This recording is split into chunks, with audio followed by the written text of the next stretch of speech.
እንድሪስ አሁን ቅድም ገባና እኔ ጠዋት ስሰግድ 3 ሰዎችን አይቼ ነበር፣ ስላሴዎች ናቸው። እንደዛ የሚባል የለም ወዳጅ፣ አንተ ነው የምትለው። እግዚአብሔር በመምሬ አድባር ዛፍ ተገለጠለት። ማን የተገለጠለት? እግዚአብሔር።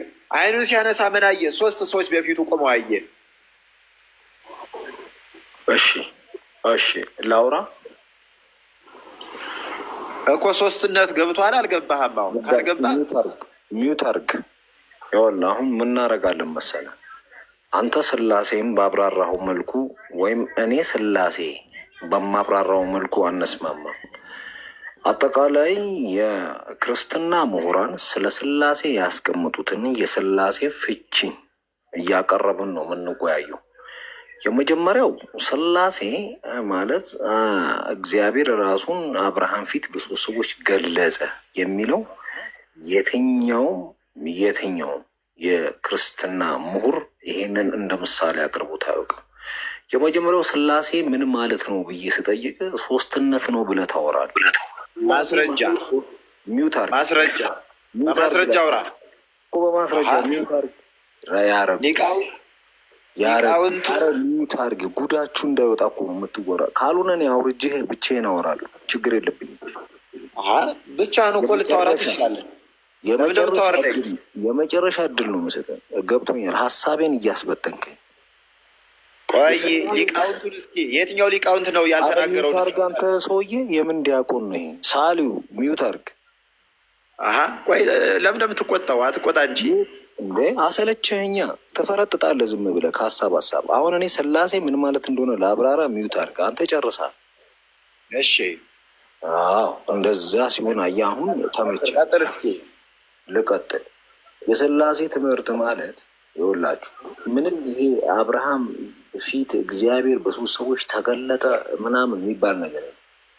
ስላሴ ማለት በ3 የተለያዩ አካላት ለዘላለም የሚኖር አንድ አምላክ አለ ማለት ይሄ ነው ስላሴ ዲፋይን የሚደረግ። ከዛ በኋላ ይሄ በ3 የተለያዩ አካላት ውስጥ ለዘላለም የሚኖር አንድ አምላክ አለ ሲባል እነዚህ 3 የተለያየ አካላት የተባሉት እነማን ናቸው የሚለውን መጀመሪያ መረዳት አለብን። እነዚህ 3 አካላት የተባሉት አብ፣ ወልድ እና መንፈስ ቅዱስ ናቸው። እነዚህን ደግሞ ስንገልጻቸው ምን ማለት ነው?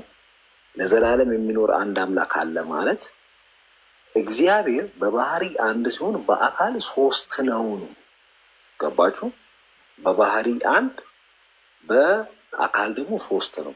የዚህ ትርጓሜ በአጭሩ ምን ይሆናል? አብ፣ ወልድ፣ መንፈስ ቅዱስ የተለያዩ አካላት እንደሆኑ ሁሉ ግን እያንዳንዳቸው ፍጹም አምላክ ናቸው። እዚህ ጋ ነው ገደል። የክርስትና ትምህርትና ስላሴ አዳምጡኝ በደንብ። 3 የተለያየ አካል አለ፣ ከዛ አንድ አምላክ አለ ካለ በኋላ እያንዳንዱ አካል ፍጹም አምላክ ነው። ኢየሱስ ክርስቶስ ብቻውን ፍጹም አምላክ ነው።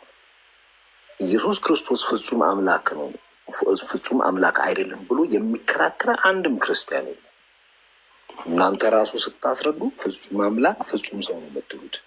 ወልድ ፍጹም አምላክ ከሆነ፣ አብ ፍጹም አምላክ ከሆነ፣ መንፈስ ቅዱስ ቢሆን በፍጹምነት ውስጥ ሊሚት የለም። መጀመሪያ ማወቅ ያለብን ፍጹም ከተባለ አንድን ነገር ለማድረግ የግድ ተመልሶ ሆስት መሆን የለበትም።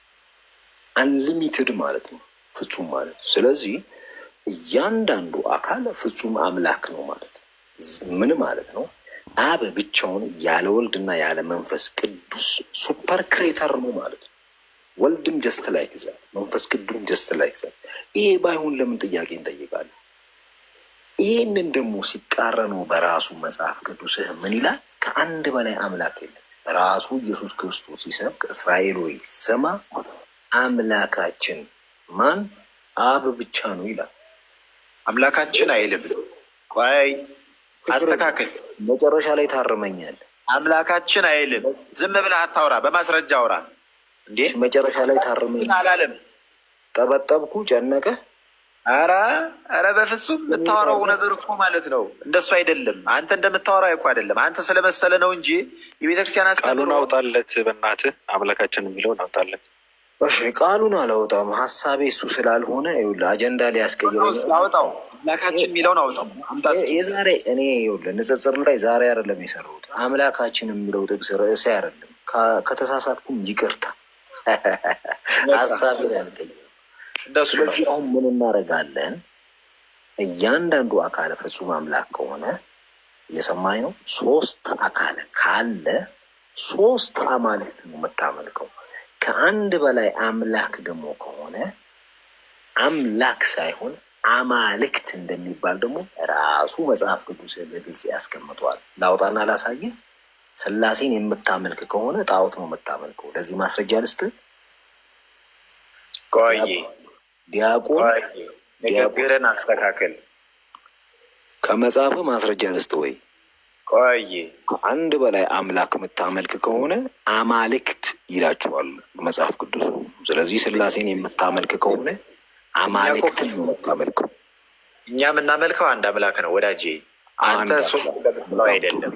በጣም ጥሩ። ወልድን አታመልከውም? አመልከዋለሁ። ወልድ አምላክ ነው አይደለም?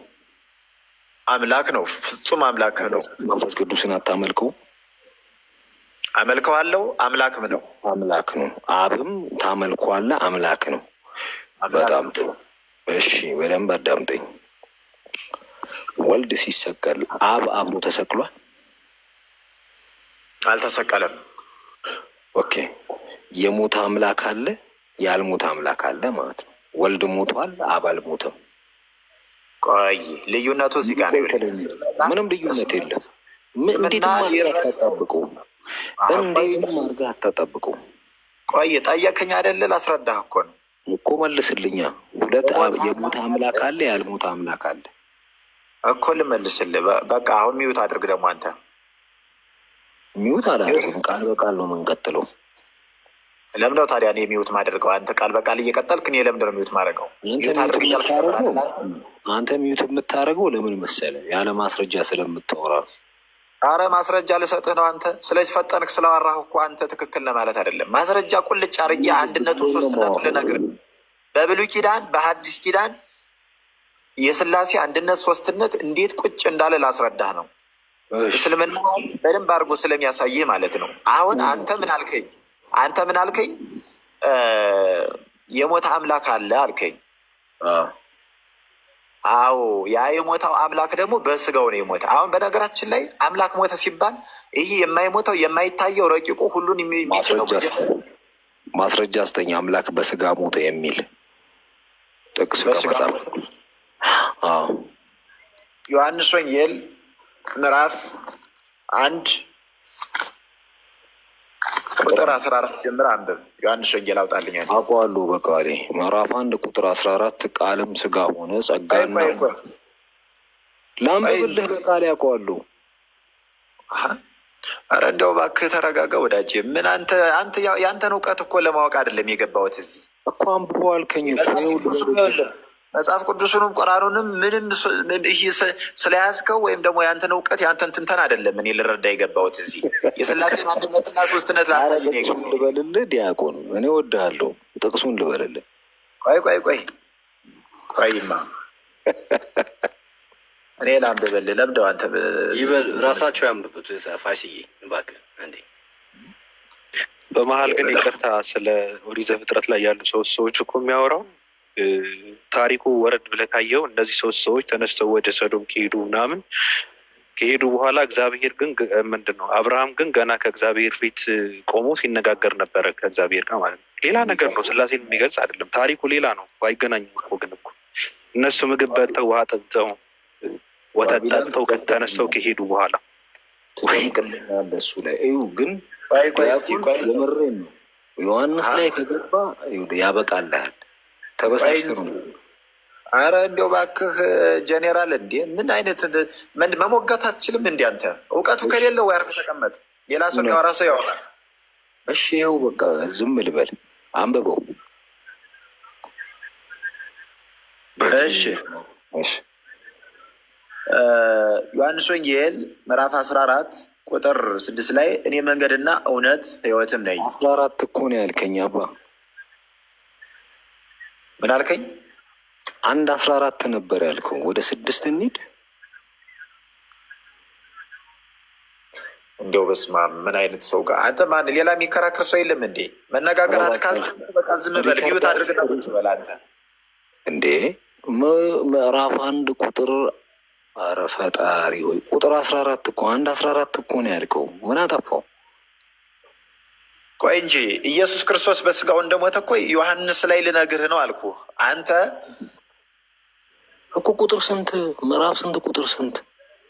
እሺ ማቴዎስ ጋር ውሰድ። ማቴዎስ 28 ላይ ያውጣልኝ። ኧረ እንደውም ከዚህ አልወጣም። እዚህ ላይ ገብተሃል፣ ያዝ። የቅዱሳን መርጠጥ እንዴ እንማማር አንተ ለንግግርህ እንደዚህ ነው እንዴ? አማርኛ እንደዚህ ነው የምታወራው? ይቅርታ ዮሐንስ ምዕራፍ 28 ላይ ያውጣ እንዴ? ትልቅ ሰው አይደለ? ምዕራፍ 1 ቁጥር 14ን እንዝለለው። እሱ ጋር እኮ ሰው እንደሆነ ላሳይ ነው። ያ ሰው እግዚአብሔር ሰው እንደሆነ ዮሐንስ 1:14 ላይ ይነግርሃል። አንተ ደግሞ እንደሞተ ያ ሰው ደግሞ እንደሞተ ላሳይ ነው። ያ ሰው የሆነው አምላክ እንደሞተ ላሳይህ ነው። አዳምጠኛ። እሺ አዳምጠኝ። ይኸውልህ ነግሬህ የለ ከሀሳቤ ፍንክች አልልም ብዬ እኔን ሀሳብ ሽፍት ማድረግ ቶ አሁን አምላክ በስጋ ሞተ የሚል አሳየኝ ስል ዲያቆን ሮጥ ወደ ላውራ እባክህ ተው ጌታ ይታዘበሃል። ወደ 1:14 መጣ። 1:14 ላይ ደግሞ ስንገባ ቃልም ስጋ ሆነ። ያ ቃል ማን ነው? እግዚአብሔር። እግዚአብሔር ምን ሆነ? ሰው ስጋ ለበሰ፣ ስጋ ሆነ ይላል አይደለ? በጣም አመሰግናለሁ። በጣም ይህን ካመንክ እግዚአብሔር ስጋ ሆኗል። አዳምጡ። አምኖልኛል። የጌታ ሰው ቀጥል ወዳጄ። አንተ እኮ አይደለህም ይህንን ያሳመንከኝ። አምላክ ሰው እንደሆነ እኮ ቤተ ክርስቲያናት ያስተማረችኝ፣ አንተ አይደለህም። አምላክ ሰው ሆነ የሚል ጥቅስ አይደለም ጥያቄ አምላክ በስጋ ሞተ ነበር ያልኩ። ራስ ስትንቀለቀል ዮሐንስ 1:14 ላይ መጣህና ቃልም ስጋ ሆነ የሚለው ስጋ ቆይ ያረዳውራ ስጋ የሆነ ማን? ንግግርን አስተካክለ ወዳጄ። በተቃላቀለው አንተ ነህ። እሺ እውነት ነው። አይ ትንሽ ያው አመል አለችብኝና እያስተካከል አመልህ ጥለህ ነው መነጋገር ያለብህ። ከና አመልህ ሳይሆን አመልህ ጥለህ ነው። እሺ አባቴ፣ እሺ ያው እንዲረዱኝ ብዬ ነው። ችግር የለም። እሺ አባ፣ አሁን ምንድን ነው ያሉኝ? ቃልም ስጋ ሆነ ስል ያ ስጋ የሆነው ቃል የቱ ቃል ነው ሲሉኝ ዮሐንስ 1:1 ላይ ቃልም እግዚአብሔር ነበር። ስለዚህ እግዚአብሔር የነበረው ቃል ስጋ ሆነ አይደለ አባት? እሱን ታምናለህ አንተ? አምናለሁ። በቃ ካመንክ እሱን አምኛለሁ እና ሀሳብ ያስረዱኛ ላይ ይሄ ቃል ስጋ ሲሆን አደጋው ምን እንደሆነ ላሳዩትና ልክ ካልሆንኩ ይመልሱኛል። እሺ ቃልም ስጋ ሆነ ይላል። አዳምጡ። ኢየሱስ ክርስቶስ የሞተው በስጋው ነው። በስጋው ውስጥ ደግሞ መለኮትነቱ የለም። ኧረ ቆይ አባ ያቋርጡኝ፣ ተዉ። እሺ እስኪ ስማ በል እስኪ ይኸውላችሁ ዮሐንስ 1:1 ላይ ያለው እግዚአብሔር የነበረው ቃል 1:14 ላይ ስጋ ሆነ። ስጋ ደግሞ ፍጡር እንጂ ፈጣሪ አይደለም። ለዛ ነው ኢየሱስ ሲሞት መለኮቱ አልሞተም፣ ስጋውን የሞተው። ተስማማን? ስጋ ፍጡር ነው። ስለዚህ አሁን ምንድነው የምናደርገው? ዮሐንስ 1:1 ላይ እግዚአብሔር የነበረው ቃል 1:14 ላይ ስጋ ሲሆን ፈጣሪ ወደ ፍጡርነት ተቀየረ፣ አበቃለት። አዳምጡ። ፈጣሪ ፍጡር ሆነ ማለት ነው። ፍጡር ደግሞ ተመልሶ ፈጣሪ የመሆን አቅም የለውም። ግልጽ ነው። እና በጣም የሚገርማችሁ ይሄ ቃል አልጨረስኩም። በጣም የሚገርመው ይሄ ቃል ክርስቲያኖች የረሳችሁት ነገር አለ። ምን ይላል? እንደው 1:14 ላይ ጸጋንና እውነትንም ተሞልቶ በእኛ አደረ ይላል። አያችሁ? ምን ተሞልቶ? ጸጋና እውነትን። ኧረ ቆይ አባ እየተናገርከው ሂድ እንጂ። በጌታ ስም አልጨረስኩም ሀሳቤ። ጸጋንና እውነትን ተሞልቶ በእኛ አደረ። አንድ ልጅም ከአባቱ ዘንድ እንዳለው ክብር የሆነው ክብሩን አየን ይላል።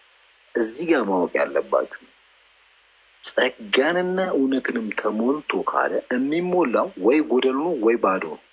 ችግር የለውም። እሺ እናንተ እንዳላችሁት ይሆንና ይሄ 1:14 ላይ ስጋ የሆነው 1:14 ላይ ስጋ የሆነው ይሄ በማርያም ማህፀን ውስጥ አድሮ ሲወለድ አሳዩ።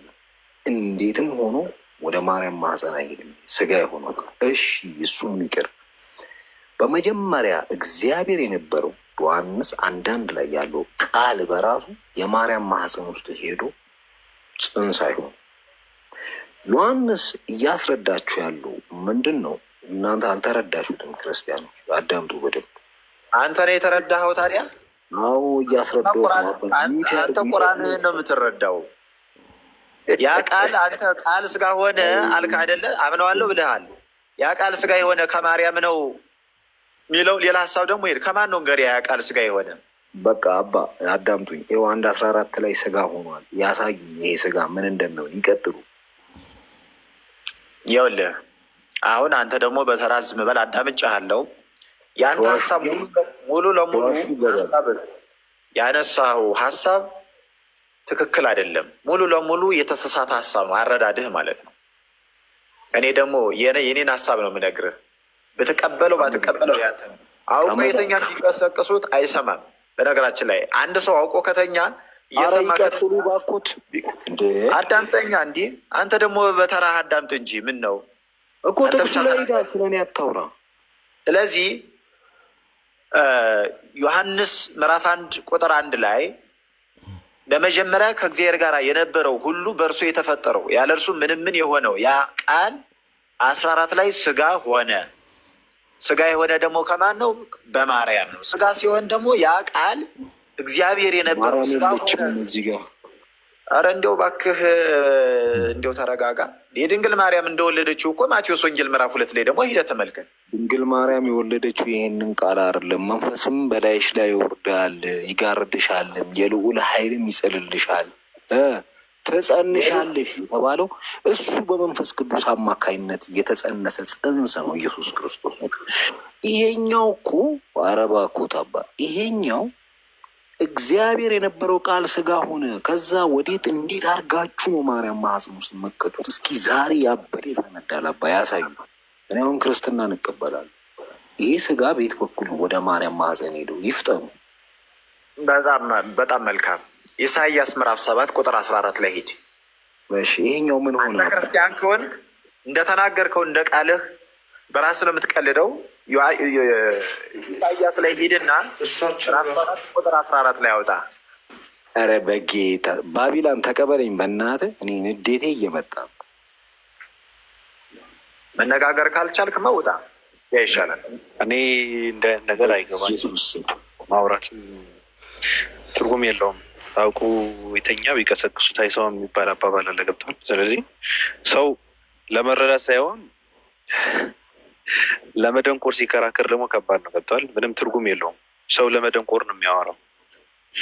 እውቀት ይጠይቃል። ለማንኛውም ስለ አንድ እምነት ሰው ሲከራከር የደነቆርቀው አንተ ነህ። ይኸውልህ አንተ መጽሐፍ ቅዱስን በቁርአን ልትረዳው አትችልም። መጽሐፍ ቅዱስ በአንተ ሀሳብ አይለካም። ነውር ነው። አትሳደብ። ለነገሩ ክርስቶስ ራሱ እናንተ ደንቆሮዎች ይላል እኮ። ከዛ ነው የተማርከው ስድብ። እኔ አልሳደብም። ግን የተባረከ ስድብ እየተሳደብክ ነው። ሁለተኛ ጢሞቴዎስ 4:2 ላይ ራሱ እየዘለፍክ አስተምር ነው የሚለው እኮ። እየዘለፍኩ በጥፊ እያልኩ ራሱ ባስተምርህ ራሱ መጽሐፍ ቅዱስ ይደግፈኛል። መሳሳት የለብህም። ድንቁርና ቤት ሲሰራ እንደዚህ ነው። በነገራችን ላይ ቤት ሰርቶብሃል። አሁን አንተ በቃ ቤት የሰራበት ታዲያ ክርስቶስ ላይ ነው። ስለተሳደብኩኝ ቤት ከሰራብኝ ክርስቶስ ላይ ነው ቤት የሰራው። እናቱ ራሱ ይሄ ዝሙተኛ ትውልድ ይል ነበር። እናሱ ራሱ ሳይታጥቀር ይሰድባል ነበረ። ይሄ ጠማማ ትውልድ ይለው ነበር፣ የእስራኤልን ሕዝብ ማለት ነው። እናሱ ራሷ ሲሰድባል ነበረ ክርስቶስ። ስለዚህ እኔ ስድብን የተማርኩት ከክርስቶስ ነው። ቢያንስ አንተ እምነትና መንፈስ ካለ ውስጥህ ካለ አታውቅም። ማስረጃ አምጣ። እስኪ እናቱን ሰደባት የሚል ካለ አምጣ እስኪ። እስራኤላውያን እንደተሳደበ አታውቅም? ቆይ ማርያም ተሳደበ እያልክ ነበር። እስኪ አምጣልኝ። ዝም ብለህ ከምታ ማስረጃ ይዘህ አምጣ። እስራኤላውያን እንደተሳደበ አታውቅም? ቆይ እንጂ ማርያምን ተሳደበ ብለህ ሄደል? እስኪ አምጣልኝ ማስረጃ። እስራኤላውያን እንደተሳደበ አታውቅም ወይ? የለ እንዴ የገዛ እናቱን አዋርዶ። አንቺ ሴት ማለት ስድብ ነው፣ በጣም ስድብ ነው። አዎ ለምን ተናደደ? ለእናቱ አንቺ ሴት እንጂ ለምን ተናደድክ? ነውር የሆነ ስድብ። እርሶ እናቶትን አንቺ ሴት ይሏታል እንዴ? ይኸውልህ ብሮትም ወዳጄ ሲጀመር ምን እናቱን የገደለ አምላክ የታለሽ ማርያም? አሁን